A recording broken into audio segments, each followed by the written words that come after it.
So ಆಧ್ಯಾತ್ಮಿಕವಾಗಿ just ಒಂದೆರಡು steps ಮುಂದೆ ಹಾಕಿರ್ತಾರೆ. ಸೊ ಇವೆಲ್ಲ ಕ್ವಶನ್ಗೆ ಆನ್ಸರ್ ಸಿಗ್ಬೇಕಂತ ಹೇಳಿ ಒಂದು ಯೋಗಿ ಹತ್ರ, ಮುನಿ ಅಂತ ಹೇಳ್ತೀವಲ್ವಾ, ಅಲ್ಲಿಗೆ ಹೋಗ್ತಾರೆ. ಸೊ ಅಲ್ಲಿಗೆ ಹೋಗಿ ಒಂದು ಕ್ವಶನ್ ಕೇಳ್ತಾರೆ, ನನಗೆ ಯಾಕೆ ಈ ಸಿಚುವೇಶನ್ಸ್ ಎಲ್ಲ, ತುಂಬಾ ಕ್ವಶನ್ಸ್ ಇದಾವೆ ಅಂತ ಹೇಳಿ. ಸೊ ನಿನ್ನ ಕ್ವಶನ್ಸ್ಗೆ ನನಗೆ ಆನ್ಸರ್, ನನ್ನ ಹತ್ರ ಆನ್ಸರ್ಸ್ ಇಲ್ಲ, ಸೊ ಒಂದು ಪರ್ಸನ್ ಹತ್ರ ನೀನು ಹೋಗ್ಬೇಕು ಅಂತ ಹೇಳ್ತಾರೆ. ಸೊ ಎಲ್ಲಿಗಾದ್ರೂ ಹೋಗ್ತೀನಿ, ಏನಾದ್ರೂ ಮಾಡ್ತೀನಿ, ನನಗೆ ಅವ್ರ ಅಡ್ರೆಸ್ ಹೇಳ್ರಿ ಅಂತ ಹೇಳ್ತಾರೆ. ಸೊ ಇಲ್ಲಿ ದೂರದಲ್ಲಿ ಒಂದು ಬೆಟ್ಟ ಕಾಣಿಸ್ತಾ ಇದೆ. ಆ ಬೆಟ್ಟದ ಮೇಲೆ ನಿನಗ್ ಬೇಕಾಗಿರುವಂತ ಗುರು, ನಿನಗ್ ಆನ್ಸರ್ಸ್ ಬರ್ಬೇಕಾದಂತ ಒಂದು ವ್ಯಕ್ತಿ ಅಲ್ಲಿದ್ದಾನೆ, ಹೋಗಪ್ಪ ಅಂತ ಹೇಳ್ತಾರೆ. ಸೊ ಮತ್ತೆ ನೀವು ಡಿಸೈಡ್ ಮಾಡಿದ್ಮೇಲೆ ಹಿಂದೆ ಬರಬಾರ್ದು ಅಂತ ಹೇಳ್ತಾರೆ. ಖಂಡಿತ ಬರಲ್ಲ, ತುಂಬಾ ಕಷ್ಟ ಇದೆ ಅದು ಹೋಗೋ ದಾರಿ, ಹೋಗ್ಲೇಬೇಕು ನೀನು ಅಂತ ಹೇಳ್ತಾರೆ. ಸೊ ಖಂಡಿತ ಹೋಗ್ತೀನಿ. ಸೊ ಅಷ್ಟು ಕ್ವೆಸ್ಟ್ ಇರುತ್ತೆ, ತಪನೆ ಇರುತ್ತೆ ಅವ್ರ ಒಳಗಡೆ, ನಾನು ಹೋಗ್ತೀನಿ ಅಂತ ಹೇಳಿ ಡಿಸೈಡ್ ಮಾಡ್ಕೊತಾರೆ. ಸೊ ಅವರು ಒಂದು ಕಂಡೀಷನ್ಸ್ ಹೇಳ್ತಾರೆ. ಯಾರು ಅದು ಅಡ್ರೆಸ್ ಹೇಳಿದಾರಲ್ಲ Muni, but 2 conditions. So first condition ಏನಂದ್ರೆ ತುಂಬಾ ಕಷ್ಟ ಇರುತ್ತೆ ಮತ್ತೆ ವಾಪಸ್ ಬರಬಾರ್ದು, first condition. So second condition ಅಂದ್ರೆ ಅಲ್ಲಿಗೆ ಹೋದ್ಮೇಲೆ ಒಂದೇ ಒಂದು ಕ್ವಶನ್ ಅವ್ರನ್ನ ನೀವು ಕೇಳಬೇಕು, ಜಾಸ್ತಿ ಇಲ್ಲ, ಓನ್ಲಿ 1 ಕ್ವಶನ್. ಓಕೆ. ಸೊ ಆ 1 ಕ್ವಶನ್ ಹೇಗಿರ್ಬೇಕಂದ್ರೆ ನಿಮ್ ಒಳಗಡೆ ಇರುವಂತ ತಪನೆ ಕ್ವಶನ್ಸ್ ಏನಿದಾವ ಅದೆಲ್ಲರಿಗೂ ಆನ್ಸರ್ಸ್ ಸಿಗೋ ತರ ನೀವು ಕೇಳಬೇಕು ಅಂತ ಹೇಳ್ತಾರೆ. ಸೊ ಆಯ್ತು, ಇಷ್ಟು ಸಾಕು ನನಗೆ ಅಂತ ಹೇಳಿ ತುಂಬಾ ಕಷ್ಟಪಟ್ಟು ಆ ಬೆಟ್ಟವನ್ನು ಹತ್ಕೊಂಡು ಹೋಗ್ತಾರೆ. ತುಂಬಾ ಕಷ್ಟಪಡ್ತಾನೆ. ಸೊ ಅಲ್ಲಿಗೆ ಹೋದ್ಮೇಲೆ ಅಲ್ಲಿ ನೋಡಿದ್ರೆ ತುಂಬಾ ಆಶ್ಚರ್ಯ ಆಗುತ್ತೆ. ಯಾಕೆ ಅಂತ ಹೇಳ್ಬೋದು, ಯಾರಾದ್ರೂ ಹೇಳ್ತೀರ? ಅಲ್ಲಿ ಗುರು ಇರ್ತಾರೆ, ಅವ್ರು ನೋಡಿದ ತಕ್ಷಣ ತುಂಬಾ ಆಶ್ಚರ್ಯ ಆಗುತ್ತೆ.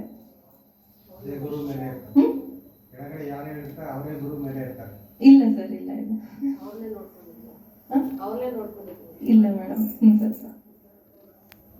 ಯಾಕೆ ಅಂದ್ರೆ ಅಲ್ಲಿ ಅವ್ರು ಏನ್ ಅನ್ಕೊಂತಾರೆ, ಒಂದು ಸಾಧಕ ಗುರುಗಳು ಇರ್ತಾರೆ ಅಂದ್ರೆ ಅವ್ರ ಮೈಂಡ್ ನಲ್ಲಿ ಹೇಗಿರುತ್ತೆ, ಕಾವಿ ಬಟ್ಟೆ ಹಾಕೊಂಡಿರ್ತಾರೆ, ಕೂದಲು ಗಡ್ಡ ಬಿಟ್ಕೊಂಡು ಎಲ್ಲ ಇರ್ತಾರೆ ಅಂತ ಅನ್ಕೊಂಡಿರ್ತಾರೆ. ಮನುಷ್ಯರಾಗಿದ್ದಾರಲ್ಲ.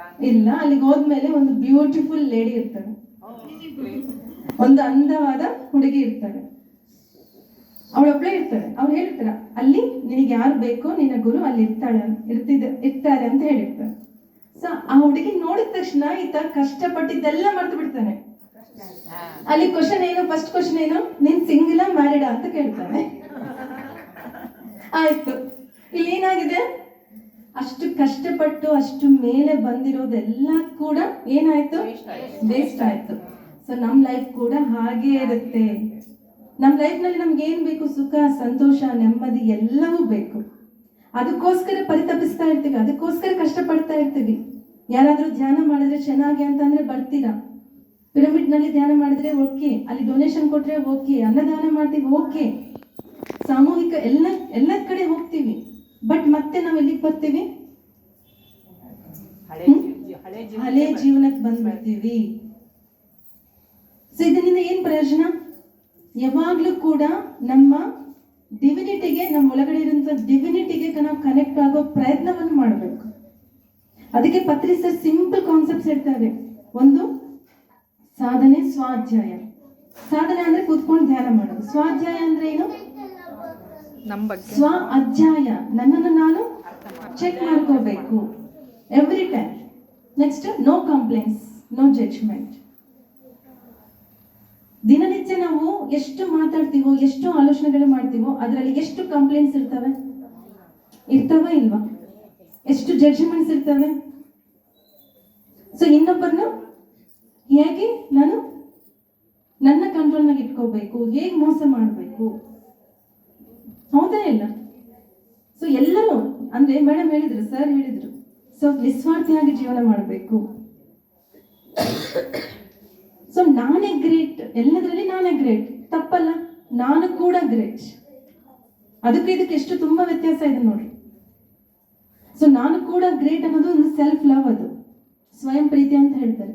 ನಾನು ಮಾತ್ರ ಗ್ರೇಟ್ ಅನ್ಕೊಂಡ್ರೆ, ನಾನು ಹೇಳ್ದಂಗೆ ಕೇಳಬೇಕು. ಪತ್ರಿ ಸರ್ ಅನ್ಕೊಂಡ್ರೆ ಇಷ್ಟು ಜನ ಇವತ್ತು ನಾವೆಲ್ಲ ಇಟ್ಕೊಂಡು ನಾವು ಕ್ಲಾಸಸ್ ಮಾಡ್ತಿದ್ದಿಲ್ಲ, ಇಷ್ಟು ಸ್ಪ್ರೆಡ್ ಆಗ್ತಿದ್ದಿಲ್ಲ. ಸೊ ನಮ್ಮ ಜೀವನ, ಅವರು ಎಲ್ಲಿ ನೋಡು, ಎಷ್ಟು ಸತಿ ಅವ್ರು ಮೀಟ್ ಆಗ್ತಿದ್ವಲ್ವಾ, ಒಂದೇ ನೆಗೆಟಿವ್ ಥಾಟ್ ಎಲ್ಲಿ ಬಂದ್ರು ಅಲ್ಲೇ ಬೈತಿದ್ರು, ಈವನ್ ಹೊಡಿತಿದ್ರು ಕೂಡ. ನೆಗೆಟಿವ್ ಆಲೋಚನೆ ಬಂದ್ರೆ, ಕೆಟ್ಟ ಆಲೋಚನೆ ಅಂದ್ರೆ ಒಂದು ಕೂಡ ಅಷ್ಟು ಆಲೋಚನೆಗಳಿಂದ ಕೂಡ ನಮ್ಮನ್ನು ಸರಿಪಡಿಸ್ತಿದ್ರು. ಸೊ ನಾವು ಹೇಗೆ ಜೀವನ ಮಾಡಬೇಕು, ಹೇಗೆ ಅಡಿಗೆ ಮಾಡಬೇಕು ಅದು ಕೂಡ ತೋರಿಸಿದ್ದಾರೆ. ಈ ಧ್ಯಾನ ಅಂದ್ರೆ ಎಲ್ಲವನ್ನು ಬಿಟ್ಟು ಹೋಗೋದಲ್ಲ, ನಮ್ಮ ಸಂಸಾರದಲ್ಲೇ ಇದ್ದು ನಾವು ಸಾಧನೆ ಮಾಡೋದು. ಧ್ಯಾನ ಅಂದ್ರೆ ಒಂದೇ ಒಂದು ಡೆಫಿನೇಷನ್ ಕೊಡ್ತಾರೆ ಅವರು, ನಮ್ಮ ಜೀವನದ ಶಾಸ್ತ್ರದ ಬಗ್ಗೆ ಹೇಳೋದೇ ಧ್ಯಾನ ಶಾಸ್ತ್ರ. ನಾವೆಲ್ಲ ಹೇಳ್ತೀವಲ್ಲ, ಸಂಗೀತ ಕಲ್ತ್ಕೊಂಡು ಹೋಗ್ತೀವಿ, ಶ್ರುತಿ ಲಯ ಇವೆಲ್ಲ ಬಗ್ಗೆ ನಾವು ತಿಳ್ಕೊಂತೀವಿ. ಹಾಗೆ ಒಂದು ಕ್ರಿಕೆಟ್ ಆಟ ಆಡಬೇಕು ಅಂತ ಒಂದು ಸ್ಟಡೀಸ್ ಅಂದ್ರೆ ಒಂದು ಸೋನ್ಸೋ ಯೂನಿವರ್ಸಿಟಿ ಸೋನ್ಸೋ ಕಾಲೇಜ್ ಅಂತ ಹೋಗ್ತೀವಿ. ಅಲ್ಲಿ ನಾವು ಹೋದ್ಮೇಲೆ ನಾವು ಅದರಲ್ಲಿ ಎಕ್ಸ್ಪರ್ಟ್ ಆಗ್ತೀವಿ. ಸೊ ಈ ಧ್ಯಾನ ಶಾಸ್ತ್ರ ಮಾಡೋದ್ರಿಂದ ಏನು ಫಸ್ಟ್ ನಮ್ಗೆ ಬರೋ ಬೆನಿಫಿಟ್ ಏನು ಅಂತಂದ್ರೆ, ನಮ್ಮ ಜೀವನ ಶಾಸ್ತ್ರವನ್ನು ನಾವು ಕಲ್ತ್ಕೊಂಡು. ಏನ್ ಜೀವನ ಶಾಸ್ತ್ರ ಅಂದ್ರೇನು, ಹೇಗೆ ಜೀವನ ಮಾಡಬೇಕು, ಇದು ಮಿನಿಮಮ್ ನಾಲೆಜ್ ಇಲ್ಲ. ಹೇಗೆ ಜೀವನ ಮಾಡ್ಬೇಕಂದ್ರೆ ಯಾವ ರೀತಿ ಆಲೋಚನೆ ಇರಬೇಕು. ಸೊ ನಮ್ ಗೋಲ್ ಸೆಟ್ಟಿಂಗ್ ಆತ ಏನ್ ಮಾಡಿದ, ಗೋಲ್ ಸೆಟ್ಟಿಂಗ್ ಇಟ್ಕೊಂಡು ಮೇಲೆ ಹೋಗ್ಬೇಕಂತ ಪ್ರಯತ್ನ ಮಾಡ್ದ. ಸೊ ಅಲ್ಲಿ ರೀಚ್ ಆಗಿದ ತಕ್ಷಣ ಎಲ್ಲವನ್ನು ಮರ್ತು ಬಿಟ್ಟ. ಹಾಗೆ ತುಂಬಾ ಡೈವರ್ಟ್ ಆಗ್ತಾ ಇರ್ತೀವಿ. ಆ ಡೈವರ್ಷನ್ ಹೇಗ್ ನಡೀತಾ ಇದೆ, ಸಿಟ್ಟು, ದ್ವೇಷ, ಅಸೂಯ, ಈ ಎಲ್ಲದರಿಂದ ನಮ್ಗಿರುವಂತ ನಾಲೆಜ್ ಎಲ್ಲ ಡ್ರೈನ್ ಔಟ್ ಆಗ್ತಾ ಇದೆ. ಸೊ ಇನ್ಸ್ಟೆಡ್ ಆಫ್ ದಟ್ ನಾವು ಏನು ನಮ್ಮ ಜೀವನ ಯಾವ ರೀತಿ ಪರಿವರ್ತನೆ ಮಾಡಿ, ಸಿಂಪಲ್ ನೀವು ತಾಸುಗಟ್ಲೆ ಕೂತ್ಕೊಂಡು ಧ್ಯಾನ ಮಾಡೋದು ಅದು ಸೆಕೆಂಡ್, ಅದು ಬೇಕೇ ಬೇಕು. ಅದಕ್ಕಿಂತ ಮುಂಚೆ ಒಂದು ಕೃತಜ್ಞತಾ ಭಾವನೆ, ನನ್ನಿಂದ ಈ ಭೂಮಿಗೆ, ಈ ಪರಿಸರಕ್ಕೆ, ಈ ನೇಚರ್ಗೆ ನಾನು ಏನ್ ಕೊಡ್ಬೋದು, ಒಂದು ಕೃತಜ್ಞತಾ ಭಾವನೆ ಅಂತ ಹೇಳ್ತೀವಿ. ಎಷ್ಟು ಜನಕ್ಕಿದೆ ಹೇಳಿ? ಇನ್ನೊಬ್ಬರು ನನಗೆ ಥ್ಯಾಂಕ್ಸ್ ಹೇಳ್ಬೇಕು ಅಂತ ನಾವು ಎಕ್ಸ್ಪೆಕ್ಟ್ ಮಾಡ್ತೀವಿ ಬಿಟ್ರೆ ನನ್ನಿಂದ. ಸೊ ಆ ಕೃತಜ್ಞತಾ ಭಾವನೆ ಅನ್ನೋದು ನಮ್ಮ ಹೃದಯದ ಬಾಗಿಲಿದ್ದಂತೆ.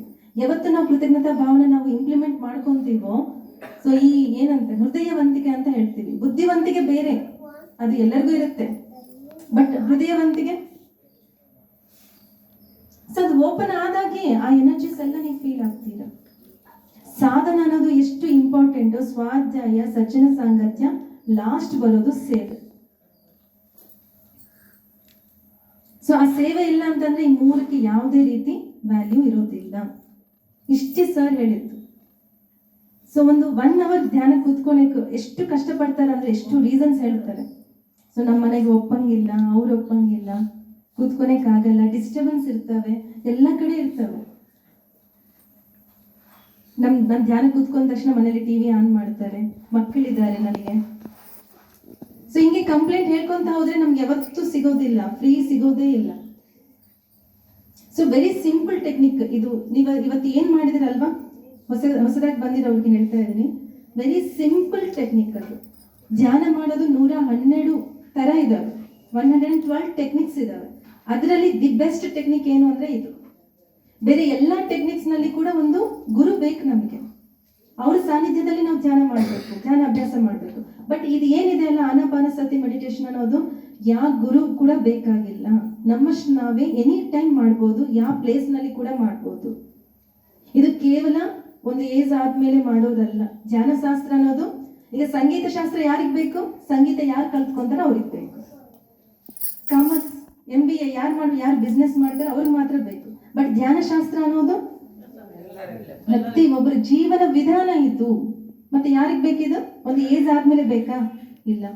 ಒಂದು ಸ್ಟೂಡೆಂಟ್ ಬೇಕು, ಒಂದು ಸ್ತ್ರೀ, ಮನೆಯಲ್ಲಿರುವಂತ ಸ್ತ್ರೀಗ್ ಬೇಕು, ಬಿಸ್ನೆಸ್ ಮಾಡಿದವ್ರಿಗೆ ಬೇಕು, ಪ್ರತಿ ಒಬ್ಬರಿಗೆ ಕೂಡ ಇದು ಬೇಕಾಗಿರುವಂತ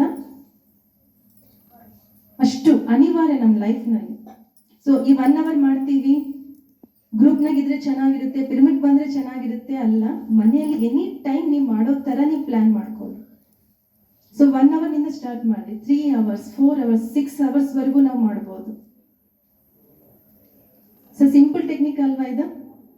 ಸೊ ಅದೇನು ಕಷ್ಟ ಅಲ್ಲ. ನಾವು ಲೈಫ್ನಲ್ಲಿ ನಮ್ಗೆ ಏನ್ ಬೇಕು, ಸುಖ, ಶಾಂತಿ, ನೆಮ್ಮದಿ, ಇವೆಲ್ಲ ಬೇಕು. ನಮ್ ಗೋಲ್ ರೀಚ್ ಆಗ್ಬೇಕು ಅಂದ್ರೆ ಡೈವರ್ಷನ್ ಅನ್ನೋದು ಇರಬಾರ್ದು. ಆ ಸ್ಟೋರಿನಲ್ಲಿ ಅಷ್ಟು ಕಷ್ಟಪಟ್ಟಿದ ಆ ಹುಡುಗಿ ನೋಡಿದ ತಕ್ಷಣ ಎಲ್ಲ ಸೊ ಡೈವರ್ಷನ್ ಎಲ್ಲಿನೂ ಇರಬಾರ್ದು, ಕಷ್ಟಗಳು ಬರ್ತಾನೆ ಇರ್ತವೆ. ಎಲ್ಲರ ಗುರುಗಳಾದಂತ ಬ್ರಹ್ಮಶ್ರೀ ಪಿತಾಮಹ ಪತ್ರಿಜಿ ಅವರಿಗೆ ಕೃತಜ್ಞತೆಗಳು ತಿಳಿಸೋಣ ಜೋಡಣೆ.